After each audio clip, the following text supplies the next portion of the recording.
China is telling the U.S. to stop meddling in its domestic affairs. This comes after a top State Department official referred to Beijing as a, quote, thuggish regime.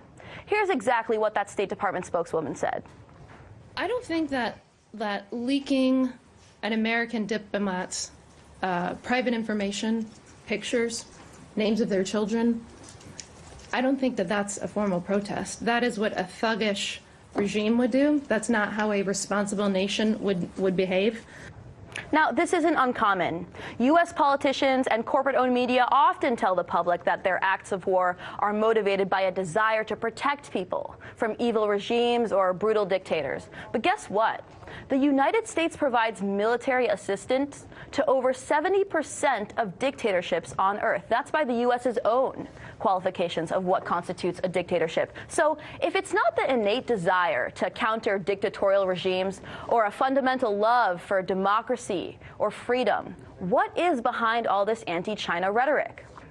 Well, it looks as though, as usual, the politics of this story are inseparable from the economics. Christy I, the host of Boom Bust, right here on RT, joins me now to break this down. Firstly, Christy, can you explain to us what the context of these remarks are? What this had to do with a leader of some of the Hong Kong protests meeting with a State Department official. Can you explain exactly what went down there?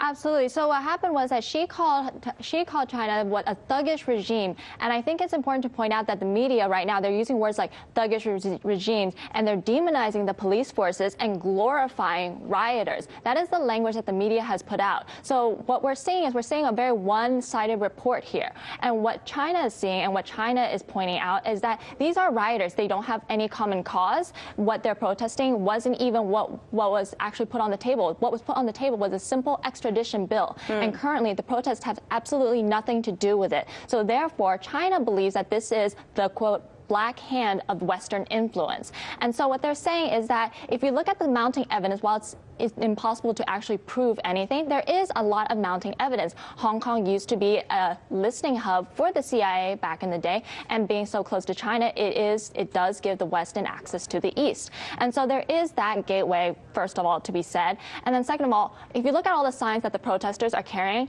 they're all in English. And I mean, if you're in China, you don't really read English. It's not your first language. It's not what's easy for you. So it's actually very telling right now that all of the protest signs are actually in English, a language that is the second. I mean, if you were protesting something, would you write a sign in Spanish? Right. It just doesn't make sense. It doesn't add up. And finally, the other thing is, how are these protests funded? How are they getting supplies? Where are they getting all their materials from? This is a very well-funded effort, and this is a very organized group. To just be simply classified as a riot, which leads us to think that this is funded by Westerners. That's important context. I want to pick apart one thing that you just said.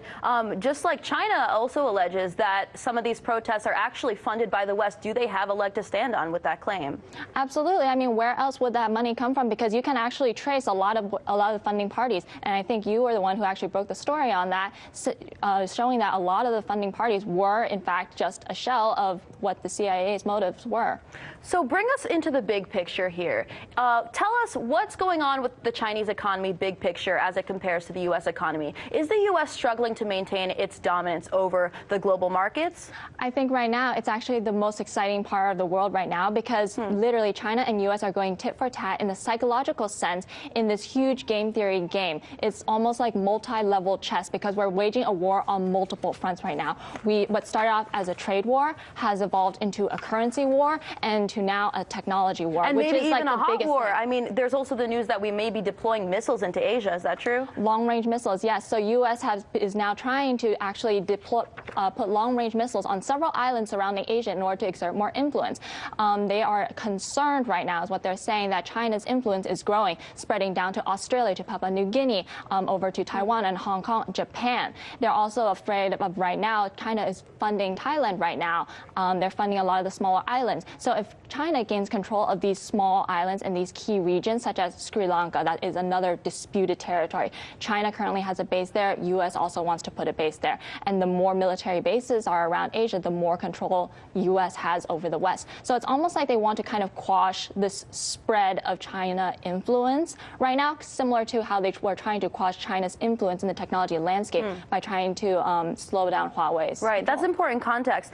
Just to bring it into the even bigger picture, we've got China on the rise. We've got the U.S. economy in decline. From a nation-state perspective, this is a war between China and the U.S. But from a ruling class perspective, is there an even bigger picture at play? Is there a bigger agenda here? I think one of the biggest telltale signs right now that there is a shift is that you have unobjective parties, traders. Traders do not have loyalty. They put their money where their mouth is. They believe in the direction of the market. And right now, what they're saying is that they believe in China. You have Ray Dalio, the founder of Bridgewater Capital, the largest hedge fund in the world, literally saying it is risky to not invest in China. He says that China, there's an important change coming on in the environment right now, that China will control the future of the supply chain and the future of new technologies, and it's risky to not be involved. And so he, as well as a lot of the other Wall Street hedge funders, they have actually had tremendous outflows out of the U.S. equities market into the Chinese market. I think that's really important context, and it shows that even though the average U.S. citizen might be suffering as a result of this trade war, the people at the top are probably going to be just fine. Absolutely. Thank you so much, Christy. Thank you. So you haven't heard that we're the ones covering the stories that you won't see covered anywhere else? In Venezuela, Kazakhstan, let's go to Hong Kong. And the media reaction to that has been crickets. How about the way we cover those stories? What the hell does that mean? Huawei, Huawei, Huawei. That's the key word in this case, uprising. Keep? Can you believe that? Watching. This is the right thing for members of the media to do, to actually pick sides. Look, if you like what you see, subscribe.